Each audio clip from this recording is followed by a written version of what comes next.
At 18, my sister-in-law dragged me onto the kang bed. My older brother, disabled in both legs, found out. He wasn't angry, he even wiped my sweat. With 3 children to raise in this collective economy, relying solely on my sister-in-law's work points meant starvation. They had no choice but to ask me to help, to raise the children and care for my brother. In my previous life, I gladly agreed, raising all 3 children to adulthood and curing my brother's legs. But after he recovered, he repaid my kindness with ingratitude, driving me out and even disowning the child my sister-in-law bore for me. With nowhere to go, I could only become a forest ranger, spending the rest of my life alone in the mountains. Looking back on my life, filled with regret, I somehow found myself back in this era again. Sister-in-law, please, just move into our house and live with me and your brother together. From now on, I'll take care of you. Your brother agrees too. In the future, if we have children, half will take your surname, Chow, and half will take your brother's surname, Shu. What do you think? Looking at the woman kneeling in front of me, who looked strikingly like Gao Yuanyuan, I felt a complicated mix of emotions. My miserable life as a helper in my previous life had started with this very kneeling. My twisted feelings for my sister-in-law probably began at this moment as well. I never expected to be reborn now, given another chance to choose. Jiangguo, please help your sister-in-law. Seeing I didn't speak, just stared, Gao Yufen blushed. But for her 3 young daughters and paralyzed husband, she suppressed her shame, clinging to my leg. Jiangguo, your sister-in-law has no other way. Your brother can't work, can't support the family. I'm the only one earning work points. We can't even pay off the team's food debt. Our family can't go on. Gao Yufen wiped tears, adding, Yunfang and Zhang Baoqing are married. You shouldn't think about her anymore.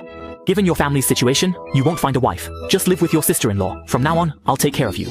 Hearing this, I felt dazed. Jia Yunfang and I grew up together, childhood sweethearts, almost married. But Yunfang's mother, despising my family's poverty, forced her, even threatening her life, to marry Zhang Baoqing, the brigade leader's son. In my past life, I became a helper, partly out of spite, thinking now, it was foolish. Why torment myself for someone else's mistake? I snapped back to reality, looking at my sister-in-law, who gazed up at me with hope.